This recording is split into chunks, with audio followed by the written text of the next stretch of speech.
1999 is a story I revisit at least once a year. I think it's pretty great. The pasta takes the form of a blog post written by our main character, Elliot. He recalls a weird channel he got on the ancient TV in his room and the unsettling shows that would air. Clearly all made by one guy, programming consisted of a no-budget children's show called Mr. Bear's Cellar, weird ramblings about how humanity needs to be wiped out, and other stuff depending on the version of it you read. Elliot follows Mr. Bear's instructions and writes a letter to him so he can come and visit, but when the time comes to see Mr. Bear, he's greeted with a crime scene. Years later, he finds out the gruesome truth of the channel, including what Mr. Bear really did to all those kids in his cellar. Last episode, I lumped it together with Candle Cove as a Lost episode story that holds up today. The story isn't like most stereotypical Lost episodes. Most of the writing is about the main character's experience with the media in question and hunting it down rather than describing what said media contains. Of course, that still is a part of it. It's a pretty long story too, so it's great to put on a reading while you work or something. Let's look up some of the classic 1999 readings. Oh, a lot of them are gone.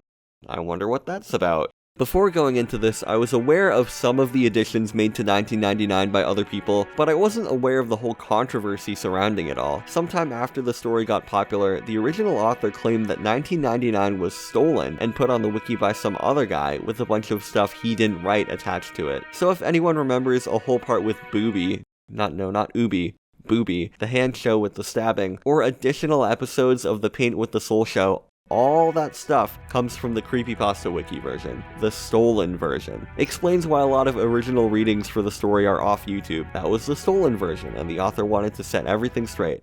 But then we have people come out of the woodwork to say that the original person is lying, and he wrote all that extra stuff, and removing it is him covering for the fact that he plagiarized one of the parts from a YouTube show. I don't know what to think anymore. Here's a pretty good video that gets into the minutia of it. I'm gonna base my thoughts on the current version that's up today, with all the extra fluff removed. If you haven't experienced 1999 in any real way, I'd encourage you to. It deals with, yes, a particularly disturbing subject, but it's treated the way it should be. It's not overly melodramatic either. I do, however, think the satanic twist is stupid. It's one of those tropes that instantly is meant to make something scarier, but does the opposite. It feels juvenile. This is what a kid would think a cool, dark, mature twist would be. If Mr. Bear had some unique motive without any explicit religious affiliation, it would have been more interesting. I was very shocked while researching to find that there was a 1999 TV series on Amazon, but as of right now, all the episodes are unavailable, both on there and on YouTube. Maybe I'll update the script if I'm able to watch and give my thoughts, but I don't know.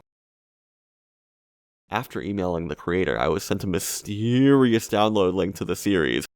I opened up the zip file to see the videos, and to my surprise,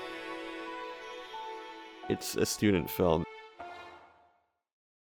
It was an early student film, so I won't harp on it too much, but it's a very literal adaptation, and I don't think that works for a story like 1999. A lot of it consists of Elliot sitting around and shots of him holding papers. I wish they could have opened it with a flashback like the original does. It's clear the director was working with the budget and skill set that they had at the time. I'm sure they're a lot better at putting together a narrative and directing actors now. The old guy he interviews is trying his best to make it work. Good for him.